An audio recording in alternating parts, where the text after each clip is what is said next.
Here's how I created this simple rusted metal material in Blender.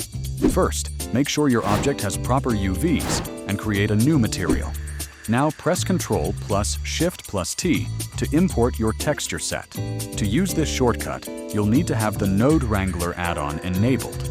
Let's start with the metal texture. Select all of the metal texture files and import them.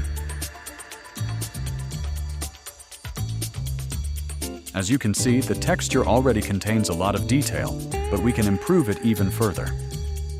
Select all of the imported nodes except the displacement node and press Ctrl plus G to create a node group.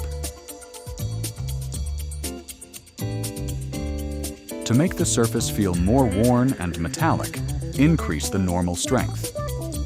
Then go to the mapping node and set the scale value to 20. This gives us much finer detail across the surface. Exit the node group with Ctrl plus Tab and rename the group to Metal. Next, let's create the rust material. Add a principled BSDF and import the rust textures using the same process.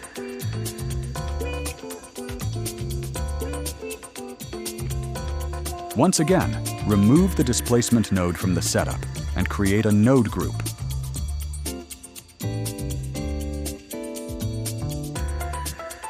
Connect the BSDF output to the group output and expose the displacement map through the group as well. Exit the group and rename it Rust. Now add a Mix Shader node and connect both materials.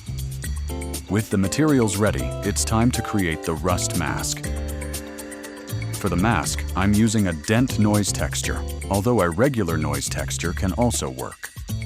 Press Ctrl plus T to add texture coordinates and a mapping node. Connect the UV output to the vector input and preview the result. To make the mask easier to control, add a color ramp.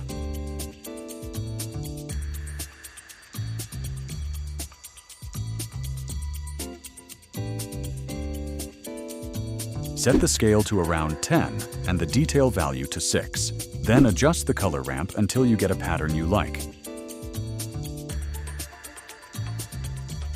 For even more control, add a map range node.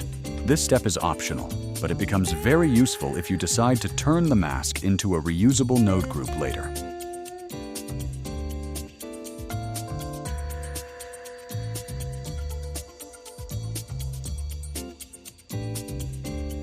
Connect the mask to the factor input of the mix shader and preview the result. At this point, the rust pattern looks a little soft, so I'll use a map range node to increase the contrast. You can achieve a similar effect with a multiply node if you prefer.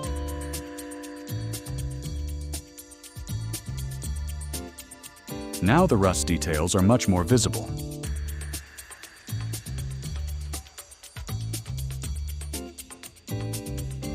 If you want rust to naturally build up around edges and corners, add an ambient occlusion node. Preview the AO node to see the effect. If you want the result inverted, simply enable the inside option. Add a color ramp after the AO node and use it to control where the edge rust appears.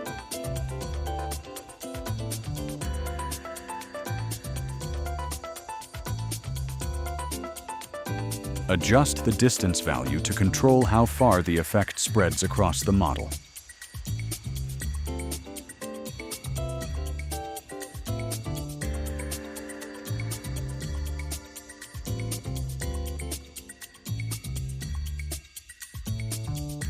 The AO effect looks a bit too clean, so let's break up the pattern. Add a mix color node set to subtract. Then create a new noise texture. Press Ctrl plus T and use UV coordinates for the mapping. Add a color ramp to the noise and adjust it until you get an interesting pattern. Increase the noise scale and set the detail value to 6. for extra variation.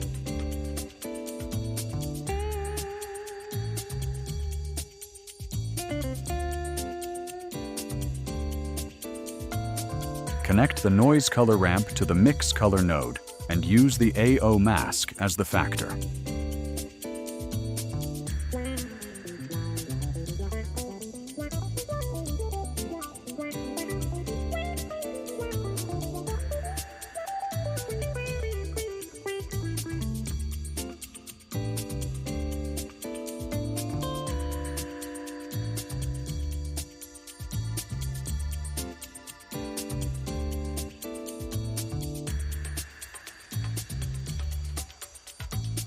Now we have a much more natural-looking edge mask. To create larger rust patches, mix this result with the previous mask using another mix color node set to add.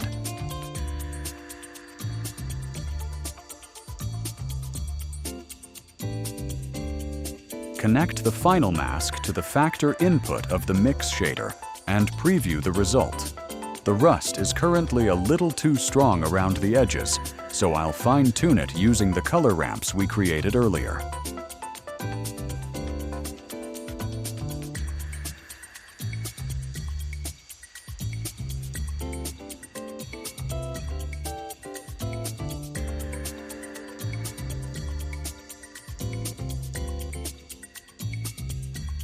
Finally, combine the displacement maps from both materials and connect the result to the material output.